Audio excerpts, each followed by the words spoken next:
저는 엄마 손만 붙잡고 교회를 다녔거든요. 저희 아버지께서 교회를 안 다니셔서 되게 부럽기도 하고 다 나오셨어요. 그죠? 한 분도 빠짐없이 이렇게 5분 이렇게 너무 좋습니다. 네, 네 우리 기도하시고 말씀 보도록. 맞나요? 뭔가 갑자기 머리가 백지된 것 같아요. 네, 우리 기도하시고 말씀 보도록 하겠습니다. 아버지 감사합니다. 오늘 디모데후서 말씀으로 우리가 은혜 나누려고 합니다. 아버지 부족한 종이의 입술을 사용하여 주시고 아버지의 마음을 알도록 하시고 이 땅을 향한 아버지의 마음과 아버지의 생각과 아버지의 뜻을 아는 시간 될 수 있도록 아버지 인도하여 주시옵소서. 감사드립니다. 예수님의 이름으로 기도드립니다. 아멘. 네, 다들 아시겠지만 디모데후서는 바울이 쓴 마지막 편지입니다. 그리고 유언이기도 합니다. 어릴 때 교회에서 이제 교회 선생님과 이런 시간을 가진 적이 있어요. 네가 만약에 죽으면 너의 묘비에 어떤 글귀가 쓰여지길 원하니 해서 그 비석을 그려보는 거였어요. 혹시 이런 거 해보신 적 있으신가요? 네. 그때 멋있어 보이려고 우리 교회 안에서 멋있어 보이는 건 뭐죠? 믿음 좋아 보이는 거. 제 어린 마음에 그때 제가 제 기억에 그때가 중학생이었던 것 같은데요. 멋있어 보이려는 마음에 저는 그 묘비를 그리고 그 묘비에다가 이렇게 썼습니다. 박찬영 평생 복음을 전하다 이곳에 잠들다. 네, 지금은 가끔 후회가 그래서 내가 이렇게 됐나 싶기도 하고 네. 근데 어릴 때부터 마음은 좀 있었던 것 같긴 합니다. 그래서 아무튼 바울의 유언이라는 거, 바울이 마지막에 정말 하고 싶은 말이 무엇일까?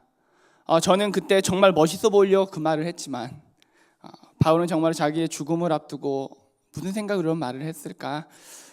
그 부분을 우리가 이 시간을 통해서 알아가기를 원합니다. 아시다시피 바울의 삶은 상당히 파란만장했습니다. 바울은 당대 최고의 학자인 가말리엘에게 가르침을 받는 촉망받던 엘리트에서 모든 유대인들의 적이 되었습니다. 그리고 나중에 로마도 적이 됐습니다. 그리고 로마에서 그 삶을 마치게 되죠. 회심 후에 바울은요 3번에 걸친 전도 여행을 떠나고요 4번으로 볼 수도 있습니다. 62년에 로마 감옥에서 풀려난 다음에 4차 전도 여행을 나갔다라는 견해도 있습니다. 아무튼 그의 증언에 따르면 그의 삶이 얼마나 파란만장했는지 알 수가 있습니다. 고린도후서 11장 23절에서 27절에 바울이 이렇게 기록을 합니다. 그들이 그리스도의 일꾼이냐 정신없는 말을 하거니와 나는 더욱 그러하도다. 내가 수고를 넘치도록 하고 옥에 갇히기도 더 많이 하고 매도 수 없이 맞고 여러 번 죽을 뻔하였으니 유대인들에게 40에서 하나 감한매를 5번 맞았으며 3번 태장으로 맞고 1번 돌로 맞고 3번 파선하고 일주야를 깊은 바다에서 지냈으며 여러 번 여행하면서 강의 위험과 강도의 위험과 동족의 위험과 이방인의 위험과 시내의 위험과 광야의 위험과 거짓 형제 중에 위험을 당하고 또 수고하고 애쓰고 여러 번 자지 못하고 줄이며 목마르고 여러 번 굶고 춥고 헐벗었노라. 고린도 후서를 보통 서기 55년에 쓰여졌다고 말을 합니다. 그리고 바울은 67년 또는 68년에 순교를 당합니다.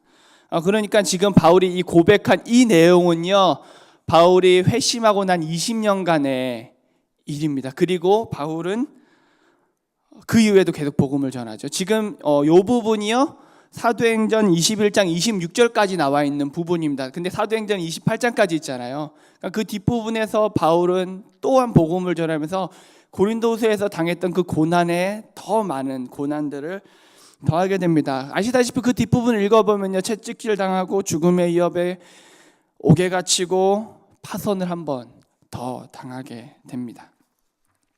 그리고 마지막에는 네로 황제 통치 하에서 옥에 갇혔다가 사형을 당하게 되죠. 디모데후서는 바울이 처형당하기 전 옥에 갇혔을 때 쓴 마지막 편지입니다. 이 편지를 쓰고 얼마 후에 그는 참수형으로 이 세상을 떠나게 됩니다. 이런 바울의 삶을 생각했을 때, 오늘 바울 선교회 이 바울의 삶을 비춰볼 때요, 오늘 이 말씀은 너무너무 무겁습니다. 쉽게 그렇구나라고 받아들이기가 쉽지 않은 말씀입니다. 이 말은 바울이 그냥 우리에게 너 이렇게 해라 라고 권면하는 말이 아니라 바울은 자신의 삶의 모든 것을 걸고 지켰던 말씀이기 때문입니다. 이 말씀이 저에게 또한 이렇게 엄청난 부담감으로 다가오는 것은, 누군가에게 이런 말을 할 때는, 누군가에게 너 정말 때를 얻든지 못 얻든지 넌 복음 전해야 돼 라고 말을 할 때는 이미 내 삶에서 이런 말을 할 수 있는 모범이 되는 삶을 살아야만 하는 거거든요. 근데 바울은 그런 삶을 살았고 또 우리에게 그렇게 살라고 말을 합니다. 아이들에게 TV 보지 말고 책 보라고 아무리 얘기해도 책을 안 보죠. 보나요? 부모가 먼저 TV를 끄고 책을 보지 않으면 그 아이들은 책을 보지 않습니다. 그런 얘기야 어떻게 보면 같은 거죠. 내가 복음을 전하라, 너도 이 땅 가운데 복음을 전해라라고 말을 할 때는 이미 내 삶에서 복음을 전하고 있는 삶의 모범이 되고 있어야 한다라는 것입니다. 그래서 오늘 말씀은 정말 큰 부담으로 다가옵니다. 바울은 회심한 이후에 그 모든 삶을 말씀을 전파하는 데 썼습니다. 그것 때문에 모욕을 당하기도 하고 매를 맞기도 하고 동족으로부터 살해 위협을 받기도 하고 로마에서도 옥에 갇히고 참수형을 당하기까지, 정말 바울의 삶은 복음을 전하는 것 그것 하나에만 그 모든 초점이 맞춰져 있었습니다. 그런 바울이 자신의 아들 같은 디모데에게 마지막으로 하는 말씀이 때를 얻든지 못 얻든지 말씀을 전파하라. 그렇기 때문에 더 큰 부담과 중압감으로 우리에게 다가옵니다. 이 말은 바울이 디모데한테 한 말이니까 나는 상관없어 라고 말하고 싶지만 그렇게 말하고 싶지만 사실 이 말씀은 디모데뿐만 아니라 예수 그리스도를 주로 영접하는 모든 그리스도인들에게 주어지는 말씀이거든요. 그렇기 때문에 그 누구도 이 말씀에 대해서 저는 아닙니다, 저는 괜찮습니다 라고 거부할 수가 없습니다. 복음을 전한다는 것은요, 단순하게 말로만 이렇게 전달하는 것을 의미하지는 않습니다. 우리의 말은 물론이고요, 우리의 삶의 모든 부분까지도 복음을 온전하게 증명하여야 하는 일인 것입니다. 교회가 욕을 먹고 있는 이유, 어쩌면 그게 안 되기 때문이죠. 입으로는 도덕을 말하고 입으로는 구원을 말하는데 우리 삶으로서는 그게 증명이 안 되는 경우가 너무 많거든요. 그런데 바울은요, 그런 삶을 살았습니다. 그렇기 때문에 디모데에게 당당하게 말을 하고 있는 거예요. 말씀을 전파하라. 네가 때를 얻든지 때를 얻지 못하든지. 바울은 그러고 나서 또 계속 얘기를 합니다. 범사의 오래 참음과 가르침으로 경책하며 경계하며 권하라. 그리고 3절부터 5절에 보면요, 또 다른 얘기들이 나옵니다. 때가 이르리니 사람이 바른 교훈을 받지 아니하며 귀가 가려워서 자기의 사욕을 따를 스승을 많이 두고 또 그 귀를 진리에서 돌이켜 허탄한 이야기를 따르리라. 그러나 너는 모든 일에 신중하여 고난을 받으며 전도자의 일을 하며 내 직무를 다하라 라고 충고를 하죠. 복음을 전하는 일은 쉽지 않습니다. 그뿐 아니라 시간이 가면 갈수록 점점 더 어려워질 것입니다. 바울이 이 글을 썼을 때도 이미 이런 모습들이 사회 가운데 나타났는데 지금도 계속해서 이런 모습들은 나타나고 있고 점점 더 심해져 가는 것을 우리가 느끼고 우리 삶으로 체험하면서 살고 있잖아요. 그러니까 복음 전하는 일은요, 앞으로 점점 더 어려워질 거예요. 그럼에도 불구하고 우리는 복음 전하는 일을 포기하면 안 됩니다. 고난을 받을 거예요. 바울이 얘기했듯이 우리가 복음을 전한다면 우리 삶에는 반드시 고난이 따라올 것입니다. 욕을 먹고요, 어쩌면 소외당할지도 모릅니다. 그렇다고 우리는 복음 전하는 일을 포기할 수 없습니다.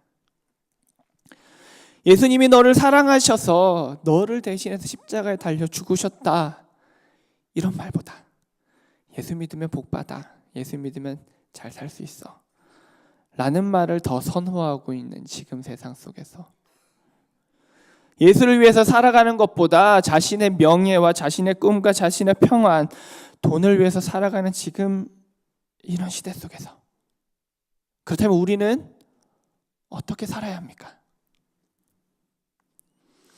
우리는 어떻게 복음을 전할 수 있습니까? 마지막 날에 우리의 자녀들에게, 우리의 다음 세대들에게, 또 나중에 하나님 앞에 섰을 때에 우리가 뭐라고 말할 수 있을까요?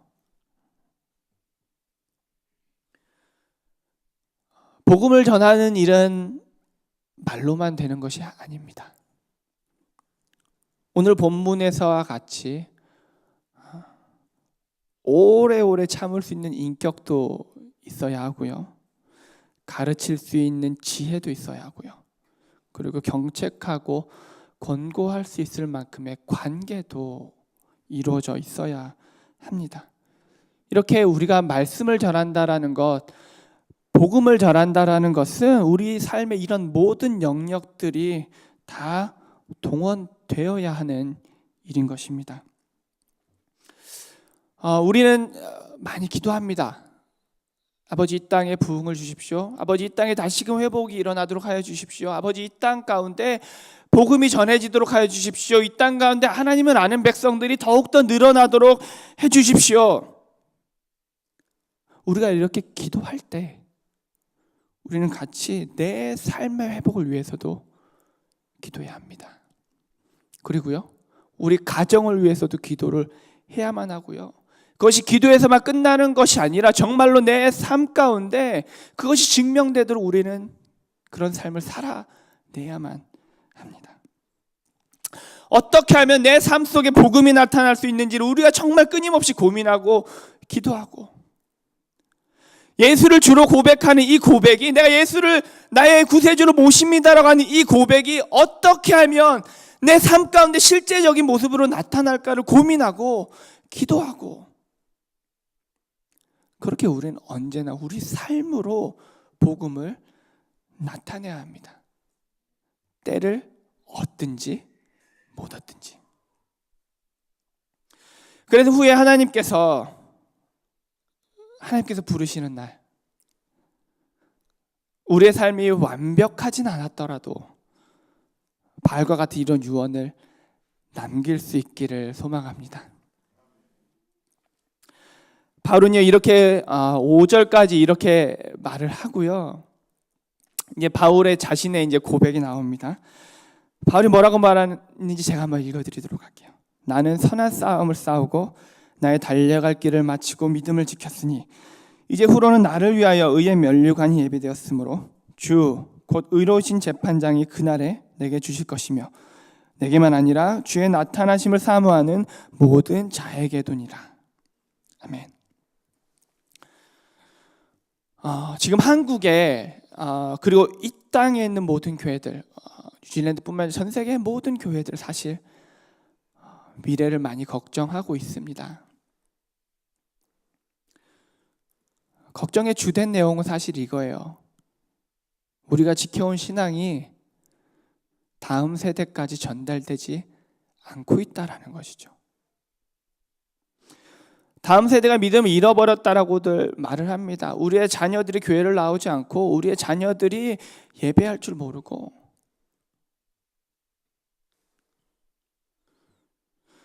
교회에 열심이 없고 하나님과의 교제가 없는 듯 보이는 그 우리 아이들을 정말 심히 걱정합니다. 그런데 그 책임을 그 아이들에게 돌릴 수는 없습니다. 어쩌면 우리가 때를 얻든지 못 얻든지 말씀을 전파하라는 그런 삶을 아이들에게 보여주지 못했던 것은 아닐까요? 우리가 그런 삶을 보여주지 못했기 때문에 그 아이들이 보고 갈 모범이 없어서, 그 아이들이 따라갈 모범이 없어서 그런 삶을 살고 있는 것은 아닐까요? 우리가 그들에게 복음을 온전히 전해주지 못한 것은 아닐까요? 그 아이들이, 우리의 자녀들이, 우리의 다음 세대가 예수 그리스도가 아니라 돈을 쫓아가고 살아가고 있다라면 어쩌면 우리가 그 아이들에게 그런 삶을 우리가 보여준 것은 아닐까요?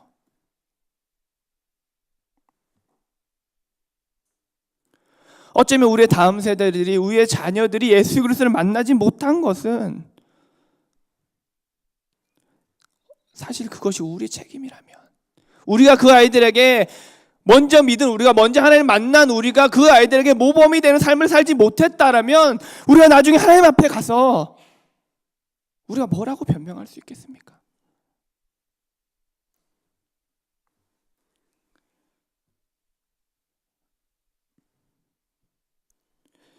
우리의 다음 세대들에게 더 큰 관심을 우리가 가질 수 있기를 원합니다.